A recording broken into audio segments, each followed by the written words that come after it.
সবাইকে। সবাই কেমন আছো? আশা করছি সবাই ভালো আছো। আমিও অনেক ভালো আছি।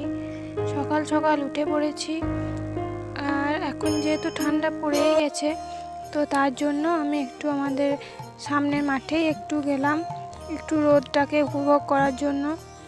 আর এই শীতকাল মানে গ্রামের যে কি অপরূপ মানে সৌন্দর্য, সেটা গ্রামে যারা থাকে একমাত্র তারাই বুঝতে পারবে।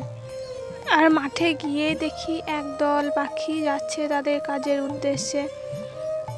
সকালবেলা সবাই তো কাজের উদ্দেশ্যে বেরোয়। যাই হোক, দেখো দূরে কতটা মানে কুয়াশা এখনও, কিন্তু রোদটা বেরিয়েছে, যার জন্য একটুখানি দাঁড়ালাম। এদিকে অনেকগুলো ছাগলও রয়েছে মাঠে, আর এদিকে ওই বাঁধাকপি, ফুলকপি এসব লাগানো হয়েছে।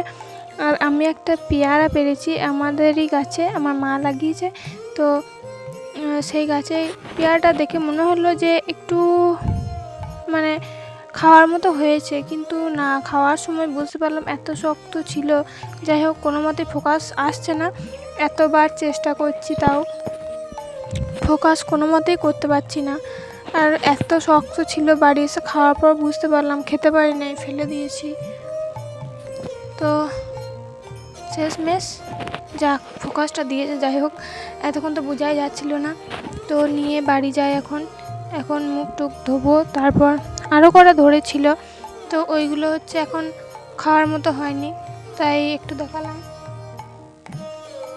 তো বাড়ি যাব। আর আজকে ছিল কি একটা পুজো ছিল, যাই হোক পূর্ণিমা নাকি, অনেক ফুল এনে দিয়েছে, পুজো হবে নিতাই গৌর আমাদের বাড়িতেই যেহেতু আছে, আমাদের বাড়িতে না মানে আমার ছোটো দাদুর বাড়িতে আছে, তো সেখানেই পুজো হবে।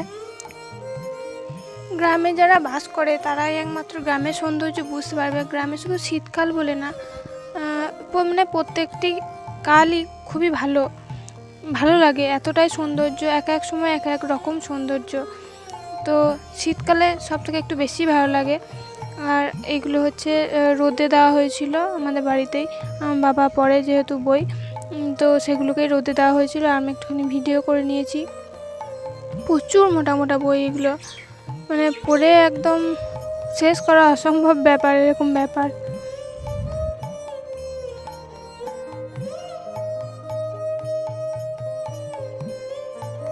এই যে বেগুনিটা আমি নিজেই বানিয়েছিলাম, দেখলে হবে না, খরচা আছে, ঠিক আছে।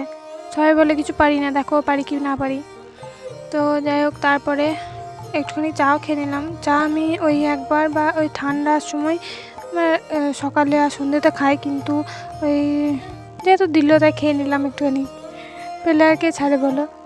আর এই যে এনার চুল বেঁধে দিয়েছি, বলো তো এ মেয়ে না ছেলে, দেখি কে বলতে পারো। চুলগুলো বেঁধে দিয়েছি, দেখো কেমন খুশি, আয়না দেখছে। কি দেখছো? আয়না? আয়না দেখছো? ও মা, দেখো তো মাকে।